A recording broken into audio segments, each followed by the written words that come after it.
নমস্কার বন্ধুগণ, কেমন আছো তোমরা সবাই? চলে এসেছি নতুন একটা ব্লগ নিয়ে। আজকে একটু শুরুটা অন্যরকমভাবে করলাম। জানিও আগেরগুলো ভালো লাগে না, এখনেরগুলো মানে এখন যেটা বললাম। তো যাই হোক, এখন আমি যাচ্ছি আমার দিদিভাইয়ের সাথে কেষ্টপুর, মানে সাজাতে। ও যাবে দুটো ব্রাইডের বাড়ি, একটা হচ্ছে কেষ্টপুর, একটা হচ্ছে কাজীপাড়া। এবার কাজীপাড়া কোথায় আমি নিজেও জানতাম না। তো যাই হোক, পুরো ভিডিওটা দেখলেই বুঝতে পারবে। ব্রাইডের বাড়ি যাচ্ছি মানে এখন বাজে সকাল 9টা, আমরা বেরিয়ে পড়েছি। আর ব্রাইডের বাড়ি পৌঁছে যাব 9:30টার মধ্যে। আর 10টা থেকে বসার কথা, মানে সাজতে বসার কথা ভেবো না কিন্তু। আজকে মানে কালকে বিয়ে, তো আগের দিন মেহেন্দিটা পরে রাখবে, তাই মেহেন্দি পরাতে তো অনেকটা সময় লাগে। আর এখান থেকে বেরিয়ে আমরা আর এক জায়গায় যাব, সেখানেও বেশ কিছুজন সাজবে, চুল বাঁধবে, মেকআপ করবে, তো সেই কারণে টাইম লাগে। তো এইখানে টাইমটা একটু আগে বলা হয়েছে যাতে এনাকে করিয়ে আমরা আবার আর একটা জায়গায় যেতে পারি।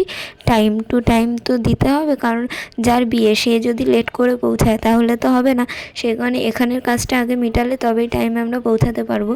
তো আমরা এখান থেকে অটোয় উঠবো আবার, মানে বাড়ির সামনে থেকে অটোয় উঠে কেষ্টপুর এলাম। এবার কেষ্টপুর দেশপ্রিয় স্কুলের সামনে থেকে আবার অটো ধরলাম, ধরে এবার আমরা যাব পালপাড়া। মানে কেষ্টপুরে কোথাও একটা পালপাড়া আছে, আমি অত চিনিও না, ঘর থেকে যেহেতু বেরাই না আমি সেরকম চিনি নেই। যে মন্দিরটা দেখছো এখানটাই আর কি, অটোওয়ালা নামিয়ে বললো এটাই নাকি পালপাড়া।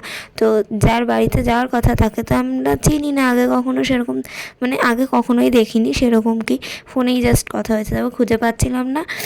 তো যাকে সাজানোর জন্য মানে মেহেন্দি পরাতে এসেছে তার বাবা গেছিলো, কাকু গিয়ে আমাদের নিয়ে এসছে।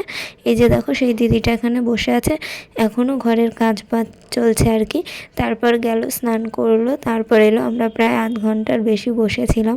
তো যাই হোক, টাইম টু টাইম বসলে আর কি তাড়াহুড়াটা হয় না। এক জায়গা থেকে আর এক জায়গায় আমরা যেহেতু যাই, তো একজন যদি টাইমে বসে তাহলে আর একজনকেও টাইমে ছাড়া যায়। আর যে টাইমে বসবে তার নিজেরও তাড়াতাড়ি হয়ে যাবে। যাই হোক, আমরা যাওয়ার প্রায় আধ ঘন্টা 40 মিনিট পর যখন দিদিটা বসে, তো দিদিভাই মেহেন্দি পড়াচ্ছিল। আমি চুপি চুপি আর কি এই ভিডিওগুলো করেছি, আমি আর বলে করিনি। কারণ বললে যে করতে দেবে না তা নয়, কিছু কিছু জিনিস বলে করাই, যেমন হাতের মেহেন্দিটা দেখানো হচ্ছে, এগুলো বলে করেছি।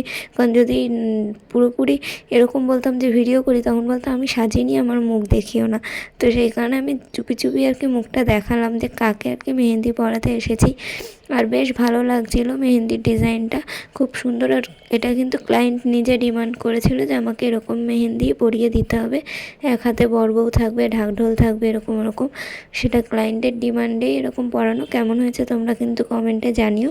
আর দিদিভাই কিন্তু বেশ সুন্দর মেহেন্দি পরায়, শুধু মেহেন্দি না, ও মেকআপও খুব সুন্দর করে। তো তোমরা কেউ এটা ভেবো না ও আমার নিজের দিদি বলে আমি এইসব বলছি। আসলে আমি অনেক মেকআপ আর্টিস্টদেরই কাজ দেখেছি যারা খুবই ভালো কাজ করে। আবার কিছু কিছু লোক আছে যারা 2 দিন হলো শিখেছে, প্র্যাকটিসও করেনি সেরকম, কিন্তু সাজাতে চলে যায় আর মানুষের স্পেশাল দিনটাকে বরবাদ করে দেয়। মানে যত বেশি মানুষ প্র্যাকটিস করবে তত ভালো করে ক্লায়েন্টের উপর কাজ করতে পারবে। আগে বাড়িতে নিজেদের লোকের উপর প্র্যাকটিস করা উচিত, যেটা ও ভরপুর করেছিল, সেই কারণেই আজ এই জায়গায় পৌঁছাতে পেরেছে। তো যাই হোক, আর একটা জায়গায় আমরা যাওয়ার যে কথা ছিল সেখানে এসে দেখলাম তারা বাড়িতে নেই। তো তারপর দিদিভাই দেখলো যে ক্লায়েন্ট লোকেশন পাঠিয়েছে অন্য জায়গায়, মানে কাজীপাড়া। তো সেইখানে এসেছি আমরা রিক্সা করে। এই যে দেখো বিয়ে বাড়িটা, আমার দিদিভাই সাজাচ্ছে প্রায় 3 বছর, 3.5 বছর হয়ে গেল যেখান থেকে শিখেছে আর কি, যে ম্যামের কাছ থেকে। সেও তো নানান জায়গায় সাজাতে যায়। এবার যখন যখন তার অনেক চাপ পড়ে তখন আমার দিদিকে হেল্পের জন্য ডাকে। আবার আমার দিদির নিজেরও অনেক কাজ থাকে। কেউ এটা ভেবো না যে শুধুমাত্র ওর ম্যামের সাথেই যায়, টুকটাক কাজ করে, সেটা নয়। যখন ওর ম্যাম বলে যে হ্যাঁ আমি একজন ব্রাইডকে সাজাবো, তার শাড়ি পরানো, চুল বাঁধাটা তুমি করবে, আর তার বাড়িরও 10-12 জন, 5-6 জন সাজবে, তো তখন সেগুলো দিদিকেই করাতে হয়, পার্টি মেকআপগুলো। তো যাই হোক, এখানে এসে আমরা সাজানো শুরু করলাম। আর দেখতেই পেলে ব্রাইডের চুল কত ছোট, যার বিয়ে। তো যাই হোক, সেই চুলটাকেই পরিপাটি করে বেঁধে ঠেঁধে দিয়েছে।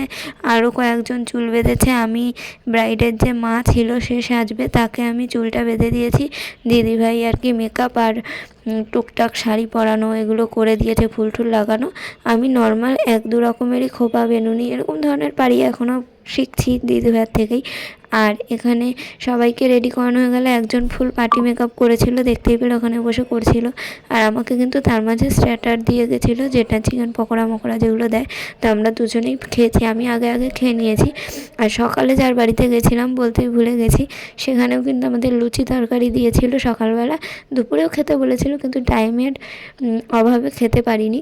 তো চলে এসেছি। আর এইসব কাজে না ঠিক মতো খাওয়া দাওয়া হয় না, তো সবার উচিত ব্যাগে একটা করে বিস্কুটের প্যাকেট, জল, খাবার, চিপস যা হোক রাখার, যাতে ফাঁকা টাইমে খেয়ে নেওয়া যায়। তারপরে এখানে আমরা ব্রাইডের কটা ছবি টবি তুলে বিয়েটা একটু উকিঝুঁকি দিয়ে দেখার চেষ্টা করছিলাম। তো তখন ব্রাইডের বাড়ির লোক আমাদেরকে বললো যে না না, খেয়েই যেতে হবে, না খেয়ে যাওয়া যাবে না, এতক্ষণ ছিলে। তো বারবার বলছিল স্ট্যাটার নিচ্ছ না কেন, নিয়ে নিতে পারতে তো, নিসনি কেন, এরকম করে বলছিল। তো এই বিয়ে বাড়িটা কিন্তু বেশ সুন্দর। আর আমরা এবার যাচ্ছি উপরতলায়। আর এরকম সন্ধেবেলা খেতে কার ভালো লাগে, যখন বিয়ে হচ্ছে আর কেউ খেতেও বসেনি, আর সেই সময় আমরা দুজন নাকি এসে খেতে বসবো। যাই হোক, কী করা যাবে। আমি তাও এটা ভাবছিলাম যে অন্তত বলে তো যে খেয়ে যাও তোমরা। অন্য অনেক জায়গা আছে সারাদিন খাটনি করার পর এক বোতল জলও দেয় না, কিন্তু এখানে খেতেও বলেছে ভালোভাবে। যখন জল চেয়েছি জল দিয়েছে, এমনকি স্ট্যাটারগুলোও দিয়ে গেছে। আমি বলছি না যে খাইয়েছে বলে এনারা খুব ভালো, অন্যরা খারাপ, সবার আলাদা আলাদা ব্যবহার থাকে, কিন্তু এনাদের ব্যবহার সত্যি খুব ভালো ছিল। আর উচিত যারা সাজাতে আসছে তাদেরকে অন্তত বলা যে খেয়ে যাও, রাতের খাবার না খেয়ে যাক, মেন কোর্স না খেয়ে যাক, টুকটাক মিষ্টি, তারপর হচ্ছে জলখাবার যেগুলো থাকে স্টার্টার, সেগুলো উচিত তাদেরকে বলা যে খেয়ে যাও। তো যাই হোক, আমরা খেয়ে দিয়ে নিচে নেমে সবাইকে বলে দিলাম যে আসছে। এনারা সত্যিই খুব ভালো, আর এনাদের ব্যবহারও খুব ভালো। তো তখন প্রায় বেজে গেছে 8:30টার বেশি। খেতে খেতে তো প্রায় 9টা পৌনে 9টা এরকম বাজে। তখন আমরা বেরাচ্ছি ওখান থেকে। রাস্তাঘাটও চিনি না, এরকম হয়েই থাকে যে রাস্তাঘাট চিনতে পারি না, এদিক ওদিক দিয়ে যেতে হয়।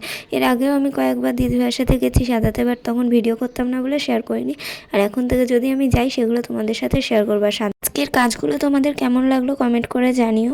আজকের মতো এখানেই শেষ করছি, দেখা হচ্ছে পরের ভিডিওতে। সবাই সুস্থ থেকো, ভালো থেকো। ভিডিওটা ভালো লাগলে লাইক, কমেন্ট, শেয়ার, সাবস্ক্রাইব করে দিও। আজকের মতো টাটা।